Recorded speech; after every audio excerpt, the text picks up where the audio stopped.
Guys, welcome back to another episode of DW Farms. So on the last episode, you saw Maggie and I harvest this beautiful wild turkey off of the family farm up in Tennessee. I'll be honest, I cooked some of it up that night for her to try, and we both thought it was extremely tough. I cooked it in the sous vide and then kind of seared it on the grill. I might have overcooked it a little bit, but the flavor was there, the texture wasn't. So today we're going to be trying something that I have not done before, and that's going to be grinding wild turkey. So this past deer season, I actually purchased all of the equipment to be able to process my own deer. And fortunately, it's all of the exact same stuff to be able to do this. So it was an investment up front, but hopefully it pays off. And we are going to be transforming this wild turkey into some beautiful burgers that hopefully will turn out a lot better than just kind of cooking these breasts whole, and be a lot more enjoyable eating experience.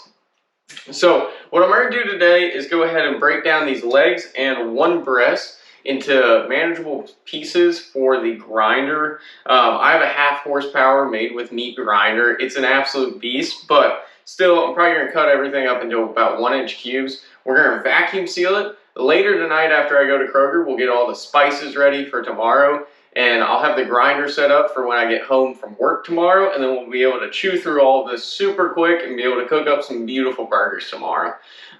So let's go ahead and get at it. I've never deboned a turkey leg before, but I've cut up a lot of deer, so I figure it can't be too much harder than that. But we'll see.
Well guys, just got it all trimmed up, and we ended up right at 4 pounds and 7 ounces. So right around 4.5 pounds.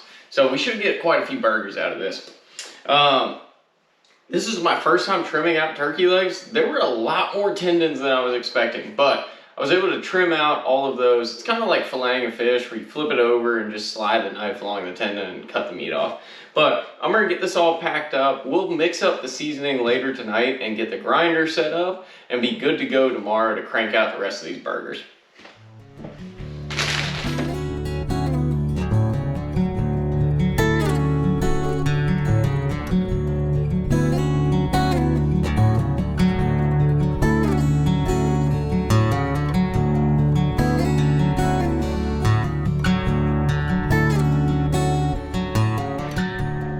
We just got all cleaned up from cutting up the legs and breasts. So I'm gonna go ahead and set up the grinder for tomorrow. So quick pro tip, when you get a grinder, save the box and styrofoam that it comes in.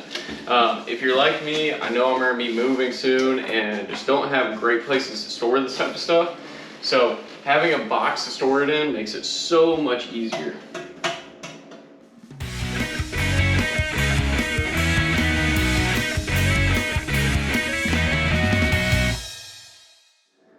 Guys, so we're gonna go ahead and mix up the seasonings for tomorrow.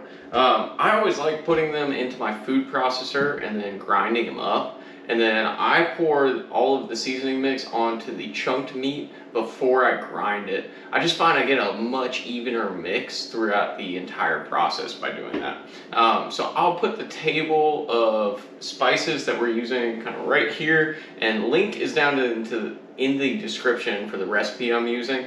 But like any meat processing, try it out, and if you like something, don't like it, just adjust the flavor for however you want. It's really a choose your own adventure type of deal. But we'll get all of these mixed up.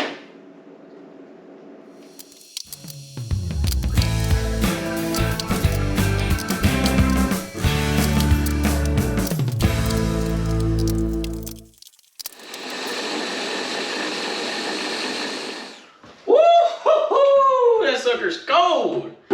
Alright guys, I just got home from work and it is time to grind up this turkey. So I did put my auger and feeding tube in the freezer overnight. That's just going to help this feed through. But what we are going to do is get all of our turkey seasoned up. We're going to run it through the grinder with a coarse plate and then through a fine plate. After that, we might have to mix in some breadcrumbs just depending on the consistency of it. But then we're going to press some probably 6-ounce patties and get it looking real nice and ready for the grill and sous vide to cook them up. But this is what I normally do with like my venison trimmings whenever I'm processing deer. I get it all trimmed out, ready for the grinder, just so when I want to grind, I can pop it in a bowl, season it up real quick, and be good to go for the day. So there's no other prep work I gotta do to this meat. It is just ready to go straight into the grinder. All right, let me throw these away real quick.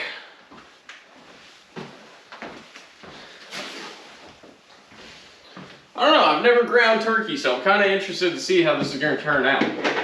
This is our seasoning mix we mixed up yesterday and give it a quick blitz in the food processor. I'm just going to start sprinkling that on, give it a quick mix, and then sprinkle on some more. I always like to mix in my seasonings before I grind. I find that I get a much better mix with that. You know, you're really just basically pulverizing it into the meat. So, I don't know, it can't hurt, right? But this is looking really good. I think the seasonings are gonna kind of absorb some of these juices that are running off of this thing. Seems like a lot of seasoning when you like do this for the first time, but trust me, it's a lot of meat, right? It's 4.5 pounds of turkey, so it's gonna take a lot of seasoning to really get the flavor profile to come through. Yeah. So here's what we're looking like. It looks real good.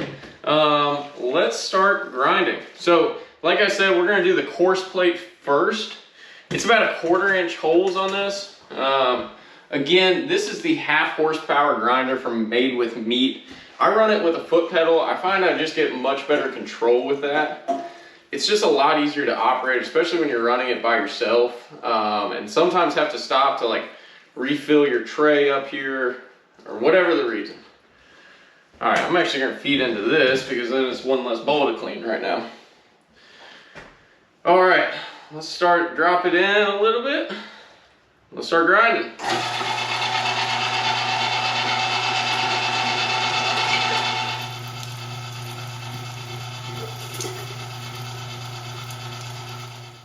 Perfect.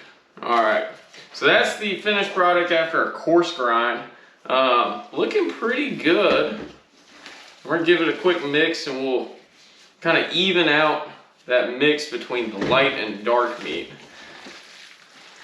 It's definitely a little darker than I was expecting, but I don't know, we'll see. It smells good, which is always a promising sign. It's definitely much juicier than venison that I'm used to processing, so it's pretty interesting seeing the differences in all this meat. All right, so we'll pull this plate out. We're gonna go ahead and swap out for our fine plate. Throw that in. Cutter blade will go back on. Push this bad boy in. So that's gonna go over there. That's our fine plate. It's about 1/8 inch holes, so this will give us our second grind, and that'll really break down a lot of the proteins in this meat. Just give that burger a really smooth bite to it. I always like doing a double grind. You can start with the fine plate, especially on something like this. But even through that, like I still think you get a better result doing that 2 grind process. But let's run it through the fine plate now. We're just gonna load up the auger a little bit.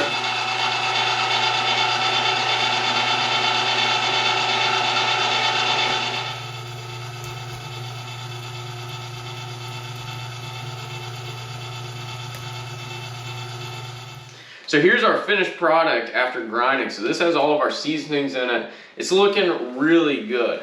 I'm just gonna give it another mix, just try to even out, just make sure between the light and dark meat. And kind of mixing it a little bit does help break down the protein some and just give you that smoother bite. I don't want to mix it too much, just because you can kind of turn it into mush. And if it ever gets like super soggy or you're grinding it slower than what I just did, don't be afraid to take a break and stick it back in the freezer and let things cool down again. That's gonna help out a ton. But we're looking real good. So I just cleaned up the grinder, got that put away, swapped it out. The meat sat in the freezer for probably about 15 minutes. That's just gonna help firm it up. So what I'm gonna do now, take some Worcestershire sauce or W sauce, however you wanna pronounce it. I'm gonna put, I don't know, just eyeball it in. I like this in my burgers. It adds a really good flavor to them. It keeps them juicy, so it looks like about the right amount. And then we're gonna add in some panko breadcrumbs. These are really just gonna help hold this meat together during the cooking process, kind of like a meatloaf, right? That's really all they're there for. So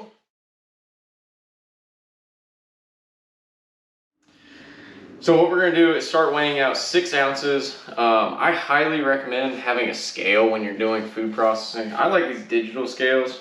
I bought like a 20-pound scale, or it was really like a 50-pound butchering scale when I started this. And I have never used it. It helps to tar the scale. Let's start that over. All right, now we're at 0 and it's empty. It was looking like a really small hamburger. All right, 6.5 ounces, close enough for me. So what we're gonna do, go ahead and smash that all up, kind of get everything off my gloves, get it into a ball. And then these butcher patty sheets are like 10 bucks on Amazon for 1,000 of them. This is a Weston burger press. When you're making a bunch of burgers, it's extremely helpful to have, and you get a really consistent patty out of them. Again, it was like a $20 tool on Amazon. Highly recommended if you're getting into a lot of processing. Then I just smash it down. Look at that. That is a perfect patty right there. So that is going to go right into our vacuum seal bag.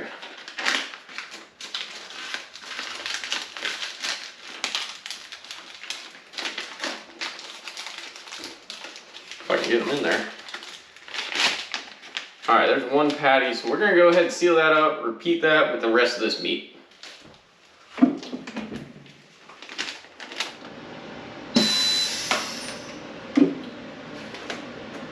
All right, we just finished up pressing all of our patties, so I'm gonna get the table cleaned up, cleared off, and then we'll go through, straighten out all these bags just so they freeze and cook really flat. That'll make for a better eating experience. It's time to get the burgers going. So we're gonna be cooking them in a sous vide. So that just means we're cooking them in a water bath. I am going to go ahead and set the temperature to 145. We're gonna cook them at that for an hour and 15 minutes. So really love using this thing just because you get a super even cook on it. And then we're gonna pop them out and then char them on the grill. So all we're gonna do while this water's preheating, go ahead and drop these patties in. And then we will get a very even cook on these. All right, now I'm gonna get the rest of the sides going while we let this cook.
he definitely not gobbling anymore. We just finished cooking up these turkey burgers, so let's go ahead and get these assembled. So what we did is we got some garlic butter that we made in-house, toasted it on these Publix bakery buns. We're gonna start with some lettuce as the base layer. Those going.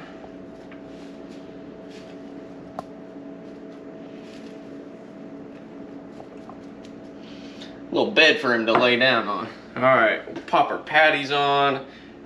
Hit 145 in the sous vide, and then topped them off on the grill. Hit 165, so they're looking real good. What we're gonna do next is take our smoked bacon. We're gonna lay that across the top.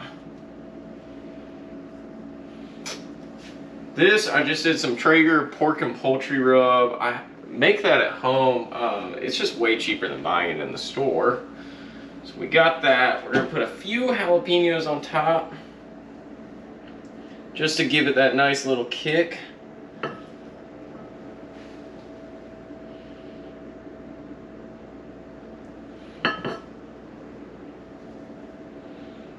Perfect. And then last thing, we're gonna top it off with a quail egg.